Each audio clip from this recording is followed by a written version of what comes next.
why does ISODEC think this is a bad idea? Well, thank you very much once again for the opportunity to share our perspectives on the matter before us. We think that prepaid metering in the water sector is a bad idea because it seeks to treat water as just an ordinary commodity. But we all know that water is a fundamental commodity that supports the sustenance of life. And so we cannot have a discussion around it as if it is just a pair of jeans or shoes.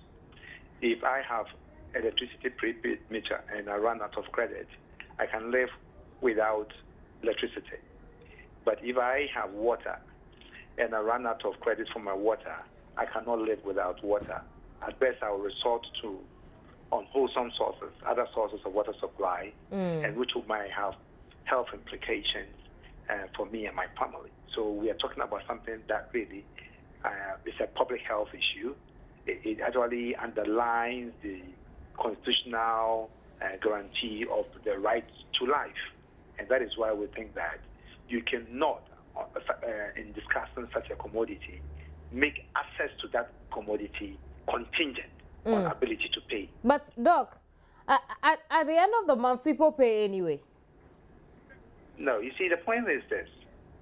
When we are hard up, we can credit Chogali, Wache, Kinki, and all that. So I see no reason why people cannot credit water. If you don't have money, you can consume and pay later. And that is what we are talking about. But I think even the Ghana Water Company is not being very open about what we are looking at. And I think they actually also have misplaced their own priorities. Because a technical audit conducted by the company itself shows that the loss of revenue comes from various sources, and that non-payment of bills account for only 20% of total loss of revenue. And that best pipes, illegal connections, leakages and overspill at their own production site account for 40% of lost revenue. Now, rationally, what should you be focusing? What should you be chasing? The 40% loss or the 20% loss? But here is the case, they are focusing attention on the 20% loss. And for me, what is even more worrying is that they are going to spend the money they don't have to import expensive prepaid meters to chase 20% of revenue, when all they could do was to address this problem of best pipes that are not attended to for days and weeks, this problem of illegal connections, the problem of improper estimates of bills, etc., and they can reduce the revenue that they are losing. Doc, I'm going to have you stay on the line and let's invite Kofi Kapito into the conversation. Kofi Kapito is Executive Director for the Consumer Protection Agency. Kofi, what do you think about this? You know, I agree with Doc in some areas as to water being life, and that's my argument that I also put to electricity. That God was so smart when he created the earth. He said, let there be light, and there was light. The issue is, these are the two essential things that we need as human beings, even to start off the moment we are born. Okay. Yes, Ghana Water, like the doctor said, hasn't been fair to consumers. I was part of a team, a committee that looked into what is wrong with Ghana Water. They don't even know, in terms of lost revenue, how many water they actually produce from Pong and all their water sites to able to know that we produce 10,000 gallons. We've collected a revenue on 10,000. So those are the areas that, yes, they should also look at, like the doctor said, if you have 40% or 60% compared to 20%, why would you focus on 20%? That's the lazy man's approach. The question is, why are we even giving free water to government officials? If I'm paying for water, government officials should also pay for water, because water is important to me as much as it's important to him. But in terms of ability to pay, I agree. The same thing as electricity. But guess what? Like I tell people, and I'm glad that ISODEC, maybe ISODEC and the Consumer Protection Agency should organize a big protest as is done in other jurisdictions. I'm tired of Ghanaians complaining, but they don't want to walk the talk. The question is, no government can stand if its people rebels against it. Right. It's about time we stop. This is not a political. This is, like you said, life. Life, indeed, indeed, indeed. Doc, Yeah. you must be disappointed by the PURC stance then. Well, I'm not too sure if disappointment is the word, because, you know, it all appears as a conspiracy. The PURC that is required and expected to protect us, to regulate and ensure that consumers are not shortchanged, seems to be part of this grand conspiracy to shortchange Ghanaians. And then I also heard the Minister for Finance defend the policy, and then it draws in the government as well. And for me, it's most unfortunate because this is a social democratic government that's supposed to have the interests of the poor at heart. And what would you rather we do? What would I do? What would you rather be done? That we do? Yes. Oh, it's simple. When we put people into office and pay them with our taxpayers' money, we expect them to think. There was a time when we had challenges in the road sector. We couldn't maintain our roads and all that. What did we do? We created the road fund, levied fuel purchases and then the roadworthy stickers and all that, and put money in this fund to maintain the roads. And so I think we just need to be very innovative. Besides, let me make the point that water is a public good, and all over the world, its financing is from the taxes people pay. So the major investment that the company ought to make should be made by government from the taxes we pay. It's just prioritization of the country's needs. Look, we have a situation here in this country where we spend months consulting people and thinking about how we can ensure that the majority of Ghanaians benefit from our oil and gas resources. I've been told that all we need to fix the problems in terms of the investment capital needed, because this system, the infrastructure itself, has not been overhauled and there's not been any major expansion in more than half a century. All because, and the estimate is the required investment to be at around 1.6 billion. Now, I don't see why we cannot channel 2 years of oil revenue to fix the problem once and for all. We got last year, for instance, we got 700 million from the oil sector. Another year, you get 700, that's 1.4 billion. And that takes you or helps to cover the investment costs you need. And so if we, for 2 years, we use the oil revenue on nothing apart from just fixing the water situation, I think we'll be ensuring that majority of Ghanaians are able to benefit from the oil and gas sector. And so there are diverse ways in which we can look at fixing the problem without prioritizing supply of water to the rich. Because this is what this policy entails. What the policy entails is that you cannot afford to load your credit and therefore have access to water. You are disconnected. Once you are disconnected, the water that is left to be supplied will be channeled to those areas where they can afford, the Adenta and the Shoman estate. So you get into an apartheid situation where the rich and those who can afford water will have water flowing to the pipes, and those who cannot afford will have no water. And I think this is unfair to the majority of the poor who should be protected in circumstances as we find ourselves currently. So, Doc, what will ISODEC do about this? Well, you know something, we've been here before. In the run-up to the millennium, studies were done to look at the problems facing Ghana Water Company, and investments was identified as a major problem. Somehow, government decided that the way to bring about the investment is to privatize Ghana Water Company. We waged a relentless campaign and got that reversed. Then government went for, what do you call that one? A management contract, which we thought was a wrong solution to the problem that we had. And so we waged a campaign. Eventually, the contract was not renewed, and we are back to where we started in 2000. And I think this is only going to mark the beginning of yet another long-drawn campaign to get the proper thing to be done and to ensure that all Ghanaians, whether or not they can afford, have access to water, which is fundamental to the sustenance of life. Thank you very much, Doc. Dr. Stephen Manteya is with ISODEC. We've been talking the prepaid metering system the Ghana Water Company is considering introducing into our system. The conversation is not done. Kofi Kapito is Executive Director for the Center for the Consumer Protection Agency, and he's here with me in this. Kofi, maybe we should look at selective implementation of this. You know, let me tell you what, just like the prepaid meters on electricity, we are doing things for Ghanaians, not by, we don't have animal farm here. Okay, it's all Ghanaians. What sometimes I even blame our parliamentarians. Actually, they even look at the welfare of the people that they represent. Yes, if the MD of Ghana Water makes this statement in the consultation with the trades union and PRC, I called PRC yesterday that you don't do these meetings without including like the ISODEX, the CPA, and other civil society. Then they will tell, oh, we will meet you individually. It is wrong. It should be a collective thing. We should all brainstorm and find out the final way to move Ghana. Look, this prepaid thing, if we can, assuming we are even going to accept it, how best is it going to be implemented? We've seen electricity, it's burst.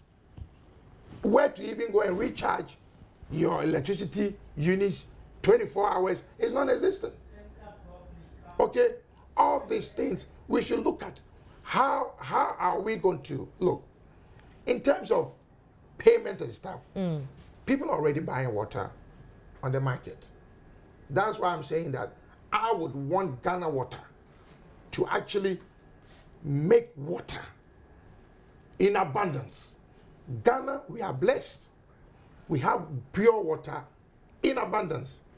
The Pong River. Some Israelis came into town to do some study. They were angry because if they had Pong River, they would not even treat it. You treat Pong River very, very little. Most of the water is going back into the sea. Ghana, we have water bodies. The issue is how, look, we've allowed some people talking about they are going to now treat seawater to sell it to us. When we have water going into the sea that we cannot treat. Kofi, hold on a minute. Let's talk to Michael Ajiman, who is communications manager for the Ghana Water Company. Good morning, Michael. Morning. Thank you very much for your time this morning. Michael, why is the water company considering this? We just looking at ways to ensure efficient use of water. And then, you know, a lot of people are not paying for the water that they consume. So we are looking at a system that will help us to get payment for our water even prior to the distribution. So that's how we are. And then we believe that it's to the interest of the consumers too, because they will be able to monitor their consumption, manage their budgets, conserve water, so that at the end of the day, they may even pay less than they are paying now. Michael, my understanding is that this effective water distribution you're talking about, 40% is actually from your end. It's only 20%, which is from non-payment of bills, that is from the consumer. And you have decided to change the 20% rather than fix the 40%. Why? No, what that we are saying that we see is a convenient way of collecting your bills. That's why we are all people are paying their bills. I mean, we issue bills every day. We have to print the bills, go around houses, and then distribute these bills. And you know the inconvenience that it creates for us and even to the consumers. So we are trying to see whether there's this way we can use so that at the end of the day, we won't have all the disputes we have on billing will be eliminated, and then we will do away with non-payment of bills that we are always confronted with. So that is the way we are doing. We want a convenient way for us to be able to collect our bills. That's all that we are asking for. And it's not going to increase perhaps the tariff that people pay. We are going to pay the same tariff as they've been doing over the years.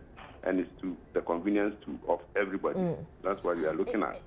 Michael, if you change this, you've solved 20% of the problem. The bulk of the problem, which is giving us water, making sure that the distribution is on point. So the fear of many people is that I will buy the prepaid and I'll end up going to the borehole to fetch water or buy water at at an even more exorbitant price? No, that's not the case, because as for the issues that we are talking about, the leakages and the rest, we are working on those ones too. And if we are looking at supply, as we speak, we are undertaking a lot of projects all over the country. In fact, in Accra here, we have about 4 projects running. So a big one, a big one that is coming from Pong is going to give us about 40 million gallons of water every day to come through Dodowa to Adenta, Medina, or then the Ashalabutuel, being Agrigano up to cantonments and the rest. Because when we have this quantum of water coming in, it's going to solve that problem of shortages. And we believe that when you test this thing, the system will operate efficiently. So we are working at all those points that we are looking at. Leakages, we have our leakage control unit that is in place. We are equipping them with the right type of equipment for them to detect and then attend to all leakages and the rest. So we are working at all those things. And it's not as if we are sleeping. We are working, trying to get more water into the system, trying to change our distribution lines, trying to ensure that perhaps people have water every day. So that is all that we are doing. We are not sleeping, and not as if it's this prepaid meter that we are concentrating on. We are looking at other things. But as we have been told, we are doing this thing on a pilot basis. We are just experimenting. So we're just going to look at just a small area and then test the equipment, see whether it will be effective, see how people are accepted, the convenience that is involved. And if it works well, that is when you roll it out. But for now, it's early yet for people to have any right. Michael, we are happy that people Michael, are, please hold your thoughts there. Kofi, you've heard him. Are you convinced? You know, Hajima is my brother. And the funny thing is, they don't listen. Because if they do, what they are doing, like I said, they should convince me which part of Ghana has supply of water uninterrupted for 3-6 months. You just don't go and fix a particular line, make sure that one area is going to get it. If Ghana was getting free flow of water, and you came to us to say that it's about the revenue collection that you want to implement this, I think it will not be difficult for us to buy into it. Look, if you don't have a proper way of collecting your revenue, that's your own doing. I don't even agree the way revenue is collected in Ghana. In other jurisdictions, it's paid on prompt. Why can't we do the same thing? Why do you allow or say some areas are no-go area? So we know they have illegal connections there, but we are afraid to go in there. Are they better Ghanaians than you and I? All these things causes them to be inefficient. Proper water delivery and prompt payment is what Ghana should be doing. I don't expect to get something and don't pay for it. Then I'm not being fair to Ghana Water. But they're also not being fair to me when areas that he is referring to, I live in East Legon. I've been there for 4 years, not even a drop of water. I used to live in Kwabena. I lived there for another 4 years, not even a drop of water. How are you going to convince any Ghanaian to buy into this prepaid thing? Let's try and find an answer to that. Michael, how do you intend to convince the Ghanaian consumer that we will get you water if we bring this prepaid meter?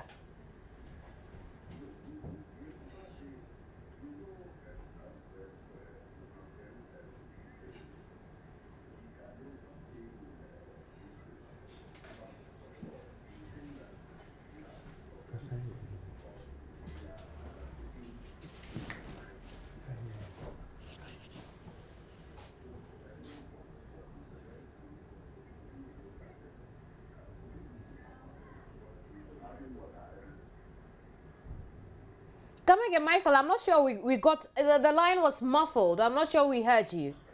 What I'm saying is that for Kofi is worried about the fact that he doesn't have water flowing to East Legon where he stays. He's just And a typical example of many Ghanaians in the country. Yeah, we are doing, in fact, as I talk now, we have about 21 projects. In fact, we have, as you say, not about, but we have 21 projects running all over the country, from Wa, Kumasi, Konongo, Kumawu. Michael, Kofi has something to tell you about these projects you want to do. And I'm saying that even in Accra here, we have 4 of them running. Very big ones, very big projects. And Kofi thinks, why won't you just finish those projects? Let's see the results of those projects. Then you can consider this introduction. No, this is just a mode of revenue collection. In fact, at the moment, people even fetch water from standpipes. Others pay through the banks. Others even use by just testing, they are able to pay their bills. So it's just another form of collecting our bills from customers. So we can't just say we are not collecting our bills. We just want convenient way in which we can collect I see. Michael, our bills. how much is this going to cost us, this pilot project? It's not going to cost you anything. It's just how much is it costing the government or the water company to do this? It's the company. What I'm saying, the managing director has just put the idea out there that we are looking at it. So we are now going to even look at the type of prepaid meter that we are going to use.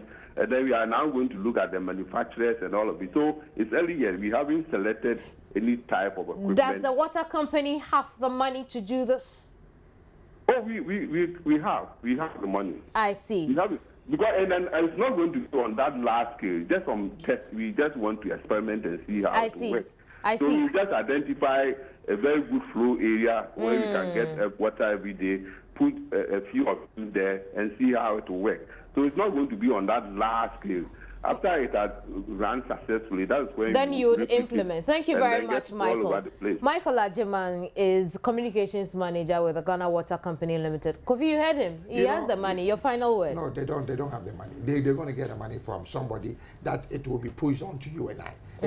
The bottom line, they're not going to do these expansions and expect water users not to pay for it. It's as simple as that. Like I said, if they can master the delivery of water properly, you know, we as a nation, we have failed.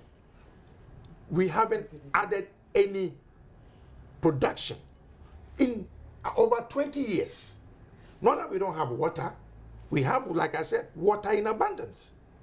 Now, goes back into the sea, millions of gallons on a daily basis. Why can't we redirect one, store it, and then bring it back and treat it? All these things are done. If you go to other jurisdictions, you see things that they are doing to make water better so that people can have potable water. We've allowed companies to call themselves pure water companies when Ghana Water is also pure water. So why can't we even promote Ghana Water? As I was, like you said, I'm a lot older than you, but you even witnessed when you had water flowing in abundance. When water was flowing in abundance, weren't we paying our bills? We were. The question is, let the water flow. Absolutely. Thank you very much once again, Kofi. Kofi Kapito is Executive Director for the Consumer Protection Agency. On Facebook, Banini Alfredson says, water is most important to human, and if the so-called prepaid comes, we the poor can't afford it and will lead many people to their early graves. Please, we do not need the system.